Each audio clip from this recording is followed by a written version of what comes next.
पाठशाला में अब उस समुद्र मंथन का चैप्टर जो देश के एनर्जी सेक्टर में सबसे बड़ा अमृत साबित हो सकता है।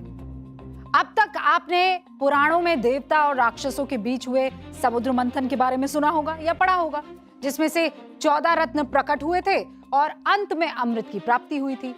अब हजारों सालों बाद भारत एक और समुद्र मंथन करने जा रहा है।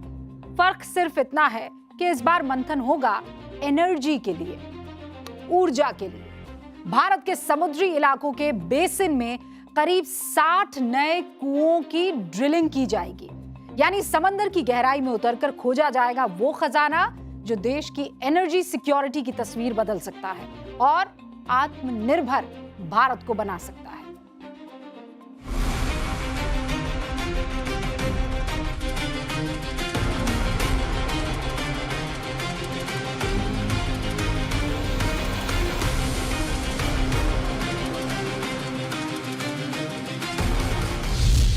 समुद्र मंथन से निकलेगा एनर्जी का अमृत। समंदर की गहराई में छिपा है कच्चे तेल का भंडार। तेल संकट से सबक समुद्र मंथन का संकल्प।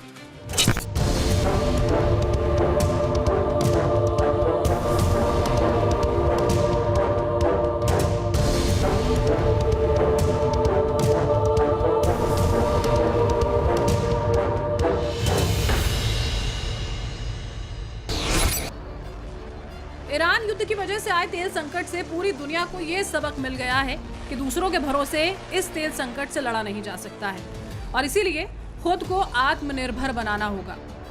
हॉर्मुज़ स्ट्रैट पर अमेरिका और ईरान के बीच टकराव के कारण हजारों ऑयल शिप्स फंसे हुए हैं। ऐसे संकट के दौर में पीएम मोदी मिशन समुद्र मंथन लेकर आए हैं।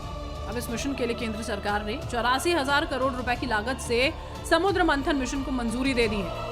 पीएम मोदी की अध्यक्षता में केंद्र कैबिनेट ने पेट्रोलियम मिनिस्ट्री की समुद्र मंथन स्कीम को मंजूरी दी है और इसकी कुछ जरूरी बातें आप जान लीजिए।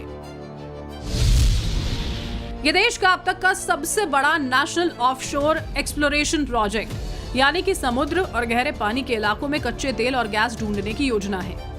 भारत के तट से लगे करीब 10 लाख वर्ग किलोमीटर के एक्सक्लूसिव इकोनॉमी जोन यानी EEZ में ये एक्सप्लोरेशन हो सकेगा।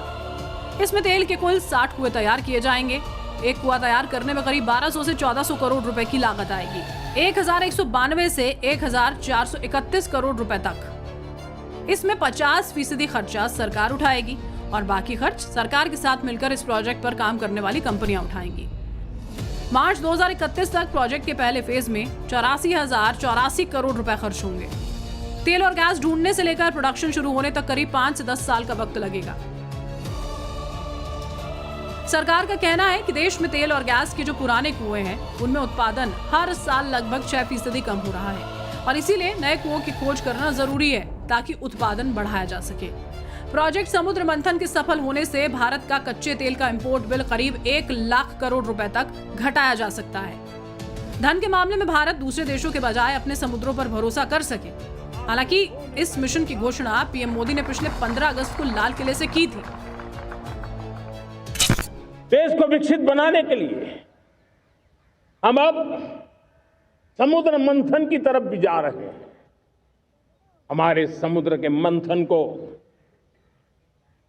आगे बढ़ाते हुए हम समुद्र के भीतर के तेल के भंडार, गैस के भंडार, उसको खोजने की दिशा में एक मिशन मोड में काम करना चाहते हैं और इसलिए भारत ने national deep water exploration mission शुरू करने जा रहा है।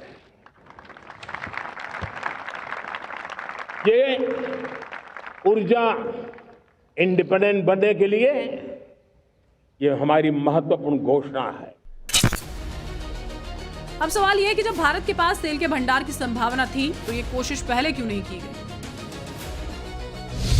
पहले आपको ये तस्वीर देखनी चाहिए जिन इलाकों में समुद्र मंथन के तहत तेल के 60 नए कुएं तैयार किए जाएंगे। भारत के समुद्री इलाकों में जो लाल रंग का इलाका है, जैसे अरब सागर की तरफ, Kutch basin, Saurashtra basin, Mumbai offshore, Konkan Kerala basin, इसके अलावा बंगाल की खाड़ी में, Kaveri basin, Krishna Godavari basin, Mahanadi basin, इसके अलावा हिंद महासागर के उत्तर पूर्वी हिस्से में अंडमान बेसिन मौजूद है। इनमें से ज्यादातर हिस्सों पर सुरक्षा कारणों के कारण बैन लगा हुआ था, यानी कि तेल निकालने की परमिशन ही नहीं थी। लेकिन 2026 में पीएम मोदी ने यह निर्णय लिया कि देश में मौजूद तेल भंडार को खोजा जाए और इसका उत्पादन बढ़ाया जाए। वैसे समुद्र के नीचे छिपे तेल को ढूंढना अंधेरे में खजाना तलाशने जैसा है, क्योंकि वहां ना कोई निशान होता है, ना कोई नक्शा। ऐसा भी नहीं है कि समंदर की गहराई में कोई बोर्ड लगा है कि यहाँ पर तेल उपलब्ध है। और इसीलिए इस मिशन को पूरा करने में एडवांस तकनीक ही नहीं, बल्कि किस्मत और वर्षों की मेहनत का होना भी बहुत जरूरी है। आज आपको समुद्र में तेल ढूंढकर निकालने के पूरे प्रोसेस को भी देखना चाहिए। सबसे पहले समुद्र में विशेष सेस्मिक सर्वे जहाज भेजे जाते हैं। ये जहाज कई किलोमीटर लंबी केबल समुद्र में छोड़ते हैं। इन केबल से जुड़े एयर गन सिस्टम पानी के अंदर बहुत शक्तिशाली साउंड वेव्स यानी कि ध्वनि तरंगे छोड़ते हैं, और ये साउंड वेव्स समुद्र की तलहटी और चट्टानों से टकराकर वापस लौटती है, और इसी की मदद से समुद्र के नीचे का 3D नक्शा तैयार किया जाता है।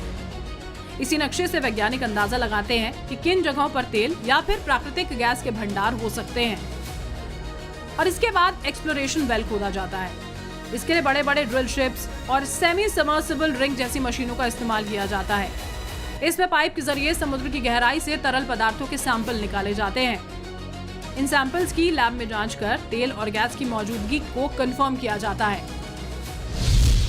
इसके बाद तेल के कुएं बनाने के लिए बड़े बड़े ऑफशोर प्रोडक्शन प्लेटफॉर्म्स बनाए जाते हैं, और फिर प्रोडक्शन ट्यूबिंग के जरिए तेल और गैस को ऊपर लाया जाता है। प्लेटफॉर्म पर तेल, गैस और पानी को अलग अलग किया जाता है, और इसके बाद मोटी समुद्री पाइपलाइंस के जरिए तेल और गैस को तट पर स्थित रिफाइनरी या फिर प्रोसेसिंग प्लांट तक पहुंचाया जाता है। आज आपको यह भी जानना चाहिए कि समुद्र की गहराई में आखिर ये तेल और गैस आते कहां से। करोड़ों साल पहले समुद्र में रहने वाले छोटे बड़े जीव, पौधे और जैविक पदार्थों के अवशेष समुद्र की तलहटी में जमा होते गए।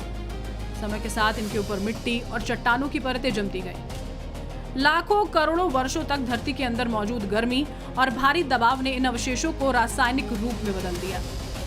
पहले ये कोरोजन में बदले और फिर धीरे धीरे हाइड्रोकार्बन बन गए। यही हाइड्रोकार्बन आगे चलकर कच्चे तेल और प्राकृतिक गैस में बदलते हैं।